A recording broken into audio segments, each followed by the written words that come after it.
Sir আরেকটু বিষয়, আপনি যেহেতু নড়িয়া এবং আমাদের এই পবিত্র দরবার শরীফ জিয়ারত করার জন্য আসছেন, নড়িয়া দেখার জন্য আসছেন, নড়িয়ার মানুষের হচ্ছে সবচেয়ে বড় একটি সমস্যা ওই ব্রিজটি। তো এই ব্রিজটি কি নির্মাণের কোনো নির্বাচনের আগে কি কোনো কাজ হবে? একটার ভিতরে একটা প্রশ্ন করেন না। আমি আমাদেরকে আপনাদের এডিসি জেনারেল জানালেন ব্রিজটার বিষয়ে, এটা আমি যথাযথ কর্তৃপক্ষের কাছে জানাবো। আজকের আসার উদ্দেশ্য আপনি জানেন, এখানে শুয়ে আছেন পবিত্র মাজার শরীফ হজরত আহমেদ আলী জান শরীফ, ওনার সাহেবজাদাগণ, ওনার নাতি, ওনারা সবাই আল্লাহর ওলি, তারা শুয়ে আছেন এখানে। ওনার এখানে বিয়ে করতে আসছি। উনি খুব বড় আল্লাহর ওলি ছিলেন।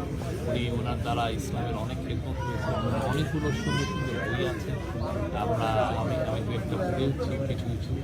এবং উনি আমি বলবো যে বাংলাদেশে যে